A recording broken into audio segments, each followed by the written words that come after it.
बिस्मिल्लाहिर्रहमानिर्रहीम अस्सलामु अलैकुम वरहमतुल्लाहि वबरकातुहू। उम्मीद करता हूँ कि तमाम अहबाब खैर आफियत होंगी। खुदावंद करीम तमाम मोमिन मोमिनात को सलामत रखे। तीन चीज़ें हमेशा याद रखो। अगर आप इन तीन चीज़ों को भूल जाते हैं तो आप इस दुनिया में भी नाकाम हैं और आखिरत में भी नाकाम हैं। अगर आप इन तीन चीज़ों को याद रखते हैं तो आप इस दुनिया में भी कामयाब और आखिरत में भी कामयाब। अब इस तीन चीज़ों पर आपको अमल करना ज़रूरी है, यानी याद रखना ज़रूरी है। उन तीन चीज़ों में से जो सबसे पहली चीज़ है वो है मौत। मौत को याद रखो, मौत को कभी भी भुलाना नहीं। आपने अगर मौत को भुला दिया तो हर वक्त गुनाह करोगे, हर वक्त गुनाह में मुब्तला रहोगे। जब मौत को याद ही नहीं करोगे तो गुनाह कैसे छोड़ोगे। जैसे कि मौलाए कायनात अमीरुल मोमिनीन अली इब्न अबी तालिब फरमाते हैं कि मौत को याद करो, और मौत को याद करने का जो बेहतरीन तरीका है वो ये है कि आप कब्रिस्तान का चक्कर लगाया करो। एक हफ्ते में जितना हो सके, मुमकिन हो सके, कब्रिस्तान का चक्कर लगाओ, जाओ देखो। जब आप कब्रिस्तान का चक्कर लगाओगे तो आपको मौत याद आएगा, और जब आपको मौत याद आएगी तो जाहिर सी बात है कि आपको पता होगा कि मुझे भी एक न एक दिन ये दुनिया छोड़ के चले जानी है, और आप गुनाह से बचोगे। पहला मौत याद करो। उसके बाद इमाम फरमाते हैं कि दूसरी जो चीज़ आपको याद करनी चाहिए वो है एहसान।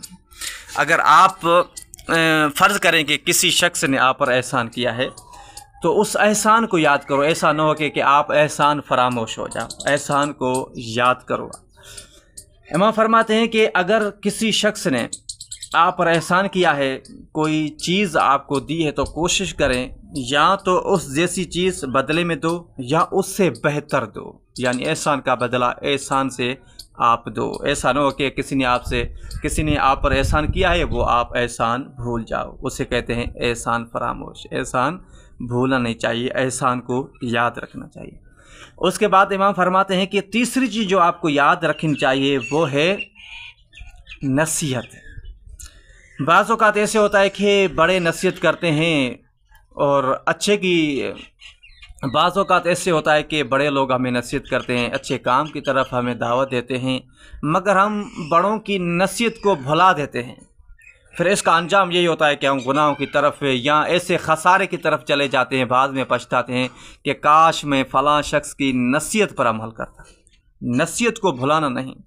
उसके बाद में फरमाते हैं कि फ़र्ज़ करें कि आपके बाप ने या भाई ने मरते वक्त आपको फ़लाँ चीज़ की नसीहत की कि ये आपको अमल करना है, अगर वो दीन के मुताबिक, शरीयत के मुताबिक है, तो यहाँ फरमाते हैं कि उस नसीहत को आप भुला नहीं दें, यानी उस पर अमल करना वाजिब है। अगर दीन से टकराव नहीं है, यानी ऐसी चीज़ नहीं है जिससे इख्तलाफात पैदा होते हैं, जिससे यानी दीन ख़तरे में आ जाता है, तो ऐसी चीज़ अगर नहीं है यानी फिर आप उस नसीहत को भुलाएं नहीं, उस नसीहत पे अमल करें। तो ये तीन चीज़ें थी जिसको भुलाना नहीं चाहिए, याद रखना चाहिए। तो खुदावंद करीम तमाम मोमिन मोमिनात को सलामत रखे। वस्सलामु अलैकुम व रहमतुल्लाहि व बरकातुहू।